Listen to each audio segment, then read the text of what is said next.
Assalamualaikum warahmatullahi wabarakatuh. Alhamdulillahirabbil alamin. Nahmaduhu wa nasta'inuhu wa nastaghfiruh wa na'udzu billahi min syururi anfusina wa min sayyiati a'malina. May yahdihillahu fala mudhillalah wa may yudlil fala hadiyalah. Asyhadu an la ilaha illallah wahdahu la syarikalah wa asyhadu anna Muhammadan abduhu wa rasuluh la nabiyya ba'dah. Allahumma shalli ala Muhammad wa ala ali Muhammad kama shallaita ala Ibrahim wa ala ali Ibrahim wa barik ala Muhammad wa ala ali Muhammad kama barakta ala Ibrahim wa ala ali Ibrahim innaka Hamidum Majid. Faqala Allah ta'ala a'udzu billahi minasyaitonir rajim. Ya ayuhan nasu taqu rabbakumul ladzi khalaqakum min nafsin wahidah wa khalaqa minha zawjaha wa batha minhuma rijalan katsiran wa nisaa'a wattaqullaha alladzi tasaaluna bihi wal arham innallaha kana 'alaikum raqiba. Amma ba'du. Bapak-bapak, ibu-ibu hadirin wal hadirat jamaah salat maghrib rahimani wa rahimakumullah. Puji dan syukur marilah bersama-sama kembali kita panjatkan kehadirat Allah Subhanahu wa taala atas limpahan segala nikmat dan karunia-Nya, hidayah serta petunjuknya jualah, sehingga pada kesempatan di malam hari ini kita sudah memasuki tanggal 13 bulan Sya'ban 1443 Hijriah. Semoga Allah Subhanahu wa taala senantiasa memudahkan bagi kita untuk dapat melaksanakan atau juga mengisi sisa-sisa daripada umur kita dalam rangka ketaatan atau juga mengisi dengan amal-amal soleh di hadapan Allah Subhanahu wa taala. Bahkan Nabi pernah mengajarkan, ya muqallibal qulub, kata Nabi dengan doa yang beliau ajarkan, tsabit qalbi ala dinik, wahai zat yang membolak-balikan hati, tetapkanlah hatiku di dalam ketaatan kepadamu. Salawat dan salam semoga senantiasa tercurah kepada Nabi kita Muhammad sallallahu alaihi wasallam beserta keluarga, para sahabat, tabi'in serta pengikut beliau yang senantiasa istiqamah menjalankan sunnah-sunnah makbulahnya hingga akhir zaman. Berhubung sebentar lagi insyaallah kita akan memasuki bulan Ramadan. Syahrul Siyam, Syahrul Mubarak, Syahrul Mubarak, Syahrul Ni'mah, Syahrul dan segala macam bulan-bulan yang Allah sediakan di dalamnya kebaikan-kebaikan, keutamaan-keutamaan yang sangat sayang sekali jikalau kita lewatkan begitu saja, apalagi sampai kita terpengaruh dengan adanya beredar kadang-kadang dari mulut ke mulut, naumus shaim ibadatun, tidurnya orang yang berpuasa itu pun adalah ibadah. Ternyata riwayat ini adalah riwayat yang la aslalahu, tidak ada asalnya, riwayat yang maudhu, palsu, Pak. Jadi sangat sayang sekali jika kita hanya melewatkan waktu dalam keseharian kita di bulan Ramadan hanya sekedar diisi dengan tidur belaka. Oleh karena itulah para sahabat, para salafus saleh, mereka berdoa kepada Allah, berharap-harap kepada Allah, ayyuballighahum ila syahri Ramadan, agar mereka disampaikan umurnya menuju bulan Ramadan. 6 bulan bahkan, Pak, sittata ashhur, 6 bulan sebelum datangnya Ramadan mereka sudah berdoa memohon kepada Allah. Kita tinggal beberapa hari lagi, syukur juga masih ingat. Kemudian kita berdoa, ya Allah mudah-mudahan umur kita disampaikan menuju Ramadan di tahun ini. Amin ya rabbal alamin. Kenapa demikian para sahabat salafus saleh? Karena mereka tahu betul, Pak, keutamaan yang banyak, pahala yang melimpah. Bahkan kalau kita ibaratkan dengan swalayan, maka diskon besar-besaran Allah sediakan bagi kita di bulan Ramadan. Diskon besar-besaran kalau mall atau juga pusat perbelanjaan itu diskon 10%, itu langsung diserbu oleh ibu-ibu. Diskon 50%, wah itu semakin banyak lagi. Diskon 70% plus 20% banyak lagi. bahkan diskon 100%, semakin banyak lagi.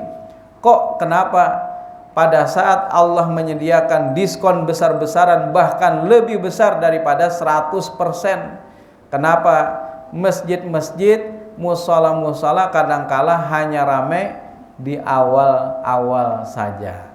Bahasanya shopnya semakin bermaju, semakin seiring waktu berjalan shopnya semakin bermaju. Bermaju itu maksudnya jamaahnya berpindah dari masjid menuju mall karena mereka mempersiapkan ya segala macamnya.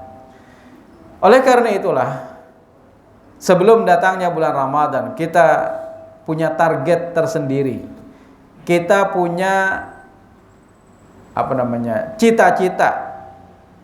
Bagaimana Ramadan kita di tahun ini lebih berkualitas dibandingkan tahun-tahun sebelumnya. Bukan kita ingin menambah-nambah, kecuali telah dicontohkan oleh Rasulullah. Bukan, tetapi bagaimana kualitas ibadah yang kita lakukan di bulan Ramadan di tahun ini lebih baik daripada tahun-tahun sebelumnya. Jikalau di tahun ini mungkin kita hanya mampu, tahun kemarin kita mampu membaca Al-Quran khatam 1 kali, di tahun ini targetnya lebih daripada itu. Di tahun kemarin kita punya kesempatan misalnya baca Al-Quran sampai khatam, di tahun ini lebih lagi, khatam beserta dengan terjemahnya. Tahun kemarin kita sempat membaca Al-Quran dan terjemahnya, di tahun ini target kita lebih lagi, mampu membaca Al-Quran sekaligus terjemahnya sekaligus tafsirnya, dan segala macam kebaikan-kebaikan, amal-amal soleh yang mesti kita persiapkan dari sekarang. Jangan hanya mempersiapkan apa menu bersahur, apa menu berbuka, tapi ternyata lewat mengisi Ramadan dengan sebaik-baiknya dalam bentuk amal-amal soleh. Nah, Bapak-bapak, Ibu hadirin wal hadirat, insyaallah di tahun ini Ramadan kita akan sama, Pak, insyaallah, yaitu tanggal 1 Ramadan. Ya jelas sama. Nah, kalau kalender Masehinya insyaallah bertepatan tanggal 2 April. Jadi malam tanggal 1 menuju tanggal 2 itu sudah melaksanakan qiyamul Ramadan atau salat tarawih. Pada hakikatnya sebenarnya sama aja, Pak. Qiyamul Ramadan dengan salatul lail atau salat tahajud itu pada intinya sama. Kenapa di bulan Ramadan namanya Qiyamul Ramadan? Karena dilaksanakan pada bulan Ramadan. Di luar Ramadan namanya salat tahajud kalau kita tidak tidur dulu sebelumnya. Kalau diawali dengan tidur namanya adalah salat tahajud.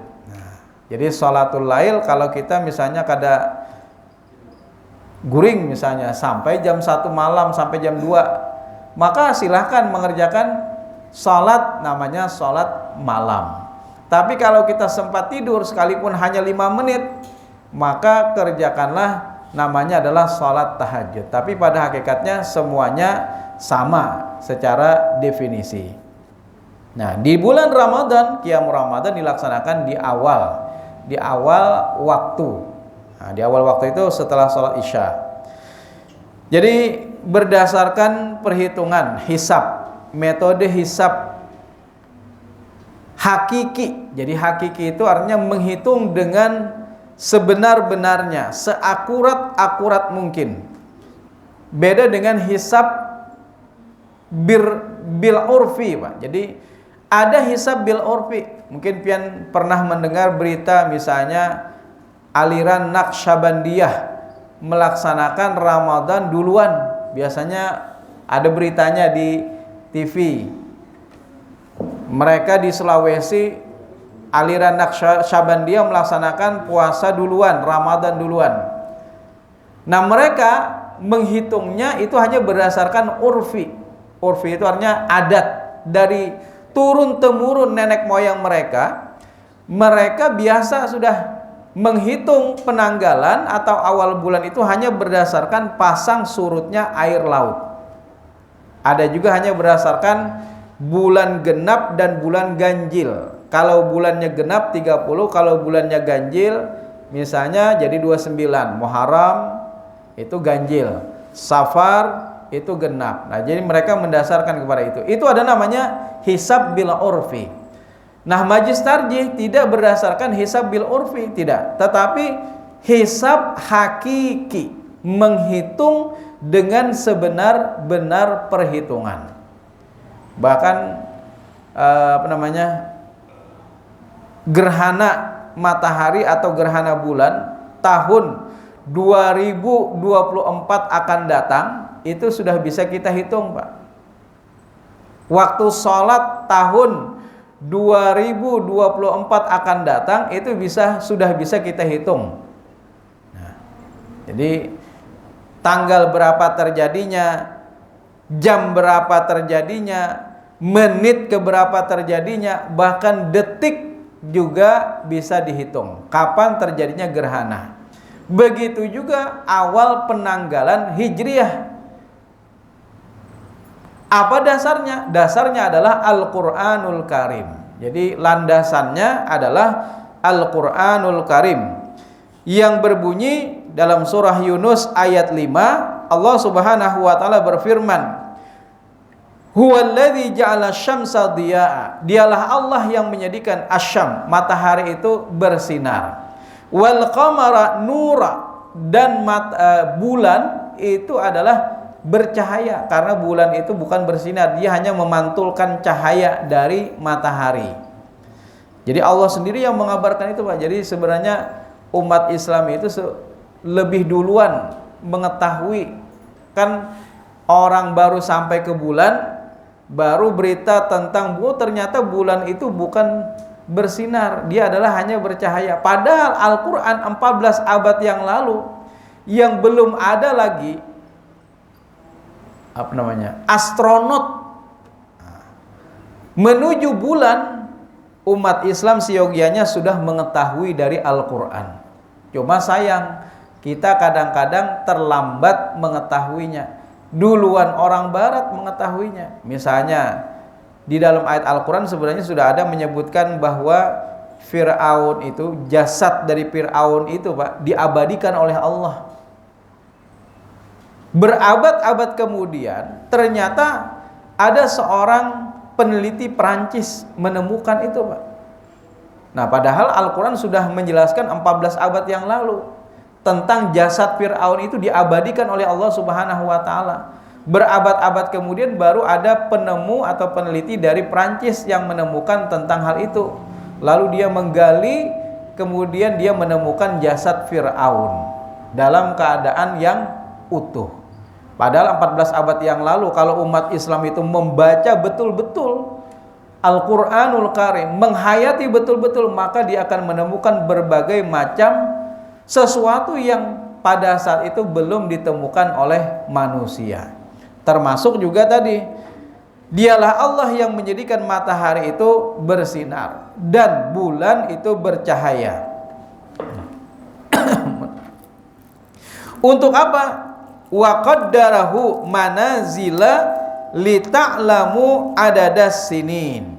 Nah, dialah Allah yang menetapkan tempat-tempat orbitnya atau manzilah-manzilahnya. Jadi bulan itu beredar, jadi benda-benda langit itu beredar, dan Allah sudah menentukan tempat-tempat persinggahannya itu, Pak. Jadi sudah Allah tentukan. Supaya apa? Lita'lamu adadas sinin wal hisab, agar kalian itu mengetahui hitungan daripada sanah atau juga tahun, wal hisab, dan juga perhitungan akan waktu. Jadi sebenarnya Al-Quran sudah menjelaskan tentang itu, bahwa benda-benda langit itu beredar pada orbitnya dan itu bisa dihitung. Jadi bulan itu dalam sebulan, bulan itu beredar 1 bulan sekali, Pak. Nanti berada pada titik terakhir di tanggal 29 atau tanggal 30. Nanti baru muncul bulan baru, digambarkan di dalam ayat-ayat Al-Quran itu seperti tandan kurma yang kering, atau disebut juga dengan bulan sabit. Nah, Itu di dalam Al-Quran sudah disebutkan demikian. Kemudian ada lagi dalil dari ayat Al-Quran, yaitu surah Ar-Rahman. Di ayat yang kelima, Allah Subhanahu wa ta'ala juga berfirman mengabarkan tentang benda-benda langit. Asyamsu, matahari, wal qamaru, dan juga bulan, bihusban, beredar menurut perhitungan. Jadi dari landasan ayat Al-Quran ini, Allah sebenarnya telah mengabarkan kepada kita bahwa benda-benda langit itu bisa kita lakukan perhitungan. Lalu kenapa Nabi bersabda, sumu li ru'yatihi, berpuasalah kalian karena melihat bulan, wa aftiru li ru'yatihi, dan berbukalah kalian, maksudnya berhari raya, karena melihat bulan. Fa in ghumma alaikum, apabila bulan itu terhalang, maka perkirakanlah oleh kalian, estimasikanlah. Kadang-kadang bulan itu 29, kadang-kadang bulan itu 30. Ternyata sabda Nabi Shallallahu Alaihi Wasallam, sumu li ru'yati, berpuasalah kalian karena melihat bulan, itu ada sababnya, Pak. Ada sebabnya.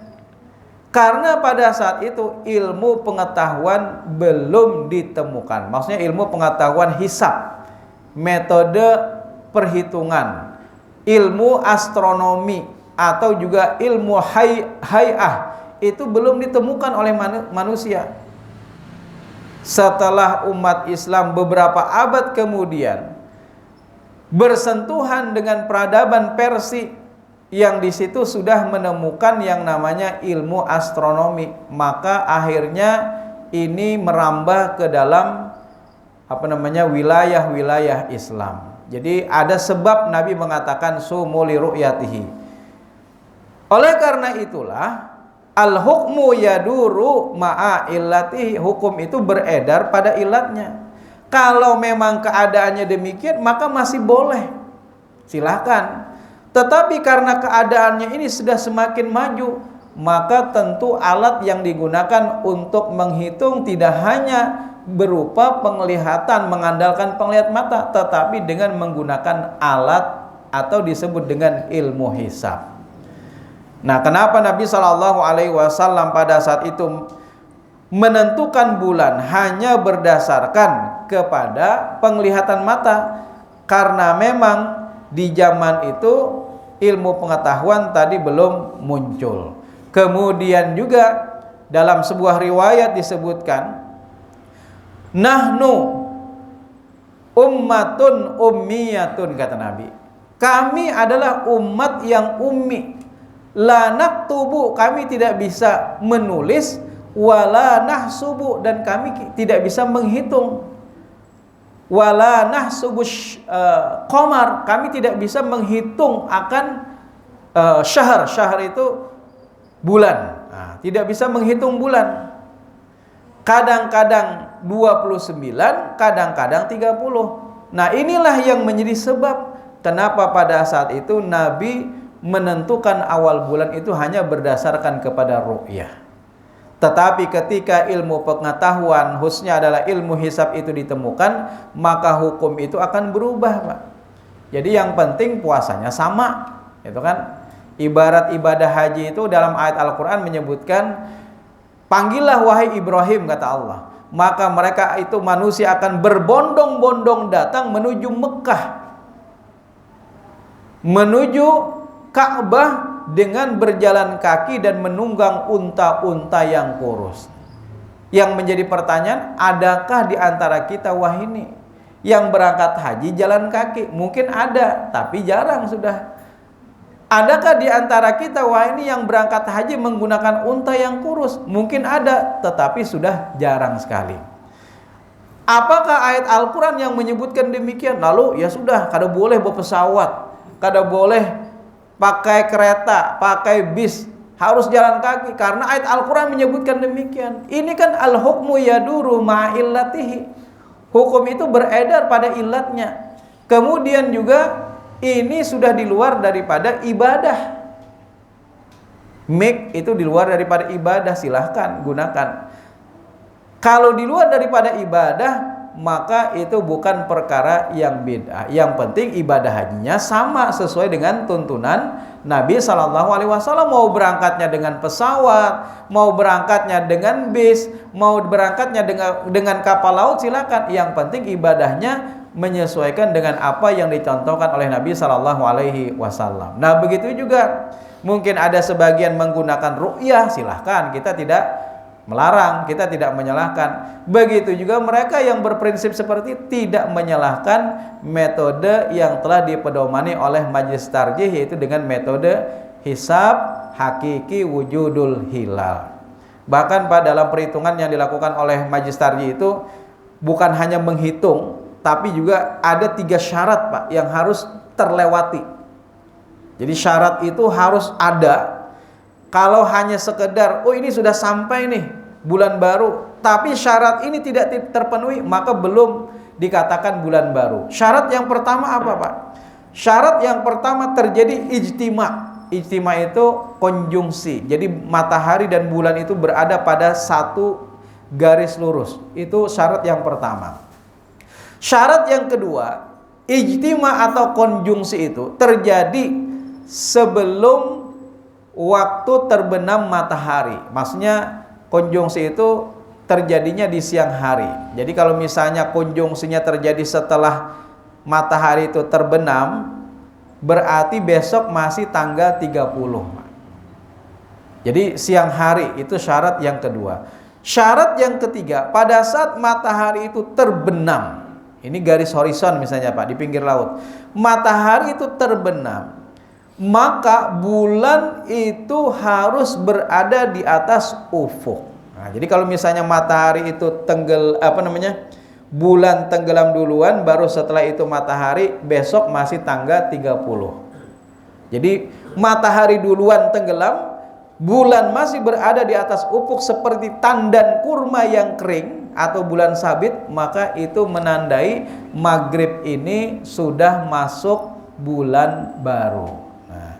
Tapi insya Allah karena 2 derajat di atas ufuknya itu 2 derajat, itu untuk Ramadan. Kemudian juga untuk Syawal atau hari raya Idul Fitri itu 1 Syawalnya 4 derajat. Maka insya Allah antara pemerintah dengan Muhammadiyah sama, Pak, insya Allah. Karena patokan pemerintah kan yang penting 2 derajat. Bisa dilihatkah? Kada bisa dilihatkah? Yang penting 2 derajat, maka besok tanggal 1. Nah, kalau Majelis Tarjih, berapapun derajatnya, ibarat bola, ini garis gawang, bolanya baru masuk ke sini, Pak. Sekalipun baru masuk sedikit dari garis gawang, ini sudah dianggap gol kan, Pak? Nah, jadi sekalipun berapa derajat, yang penting berada di atas ufuk bulan itu. Mau 0,5 derajat, mau 1 derajat, mau 1,5 atau juga 2, maka itu sudah dianggap bulan baru. Tapi pemerintah 2 derajat.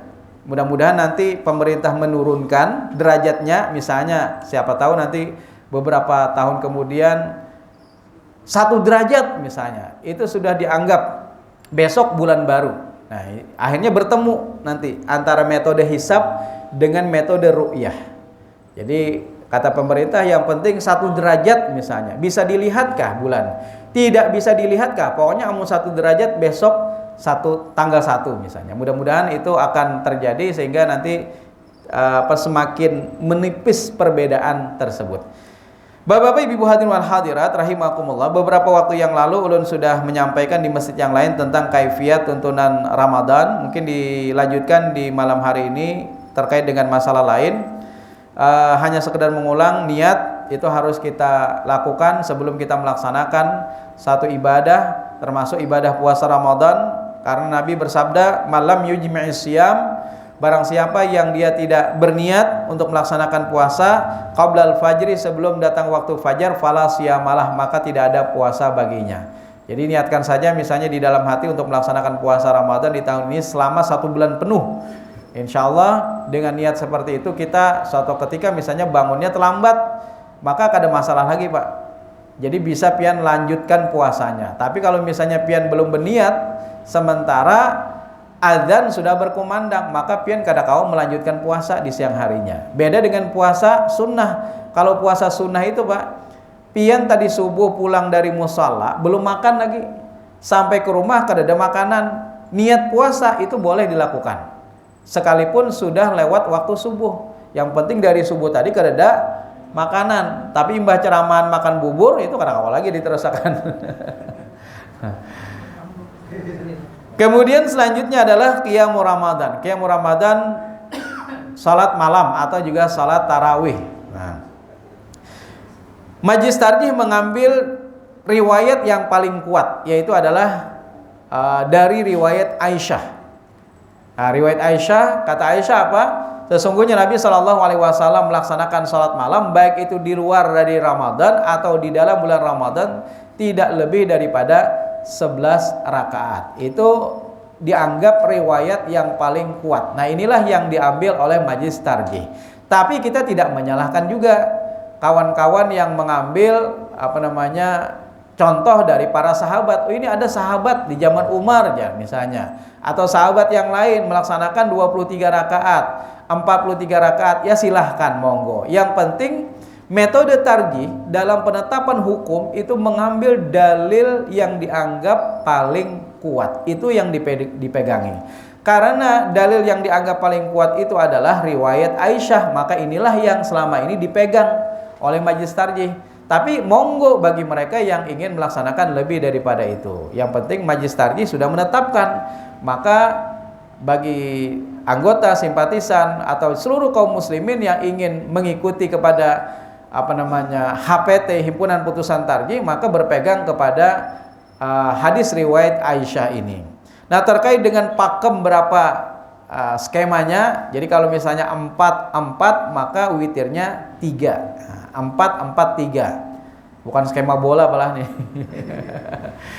Kemudian kalau 2 tambah 1 witir. Nah, itu pakemnya, Pak. Jadi pakemnya seperti itu. Kalau 4-4 berarti 3. Nah, kemudian selanjutnya adalah di akhir daripada salat witir, hendaknya kita membaca Subhanal Malikil Kudus 3 kali, Subhanal Malikil Kudus, Subhanal Malikil Kudus, Rabbil Malaikati Warruh. Jadi Subhanal Malikil Kudusnya baca masing-masing. Kemudian setelah itu biasanya Nabi menyaringkan pada saat beliau membaca Rabbil Malaikati Warruh. Nah, kemudian selanjutnya adalah sahur. Nah, ini sahur hendaknya menjadi perhatian bagi kita. Sekalipun awal-awal puasa biasanya majlisidin koler banana makan subuh ini, walaupun umahnya memasakkan dah daging ada, ayam ada, jadi aku kada selera, jadi aku lebih berselera kalau makannya iwak karing baca capan, jadi ya silahkan. Yang penting Pak bersahur. Walau ayyajra'a ahadukum jur'atan min ma'in, kata Nabi. Walaupun kali itu bersahur hanya dengan seteguk air, yang penting bersahur, Pak. Ulah kateh kastumat. Kemudian cacapakan gabin. Wah, insya Allah kuat aja, Pak. Lawan beberapa butir kurma itu tambahannya. Nah, tasaharu fa inna fis sahur barokah, kata Nabi. Bersahurlah kalian karena sesungguhnya di dalam sahur itu ada keberkahan. Jadi hendaknya kita bersahur. Nah, bagaimana kalau seandainya telat? Misalnya pada saat orang ini sudah siap nih mamanya rupanya terlambat juga bangun, baik. Dibangunakan, 5 menit lagi. Pas menuju meja makan, semuaan siap-siap hendak makan, sakanya Allahu Akbar, Allahu Akbar. Padahal anak tasawuf sudah. Nah, kira-kira kayak apa, Pak? Andakah tarusakan kah?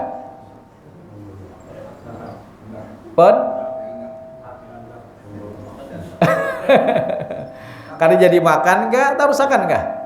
Nih di musola sudah azan berkumandang. Kalau azan di masjid lain kan masih kawal lah, karena biasanya dimundurkan 8 menit. Ini musola misalnya sudah berkumandang azan. Nah, ini ada hadis Nabi, Pak. Fa idza sami'a ahadukumun nida, apabila salah seorang di antara kalian mendengar bunyi panggilan atau azan, wal ita ala yadi, sementara wadah makanan itu sudah di tangan kalian, Fala yada'hu hatta yaqdiya hajatahu minhu. Maka jangan dia taruh kembali makanan itu sampai dia penuhi terlebih dahulu hajatnya. Cuma jangan jubung juga makanan dihabiskan sampai orang komat hanya tuntung, jangan. Jadi cukup 2-3 suap lah supaya hajat kita itu terpenuhi paling kadang. Jadi silakan kita makan, apalagi kalau misalnya ada lagi jasidin sesuap lagi nah. Sekalinya adzan, tarusakan aja bae. Tarusakannya kunyah, kemudian telan. Nah. Kemudian selanjutnya adalah membukakan orang yang berpuasa. Ini maksudnya membukakan bukan di siang hari malah, amun membukakan di siang hari maka berdosa. Ini maksudnya membukakan pada saat waktu berbuka tiba. Dalam hadis Nabi sallallahu alaihi wasallam disebutkan man fattara shaim. Barang siapa yang dia membukakan orang yang berpuasa, kana lahu mithla ajrihi ghaira annahu la yanqus min ajri shaim syai'. Maka baginya pahala seperti orang yang dibukakan, Pak. Jadi sudah kita berpuasa dapat pahala, kemudian orang yang kita bukakan, kita dapat pulang pahalanya. 100 orang 100 kali 100, Pak, dapat pahalanya.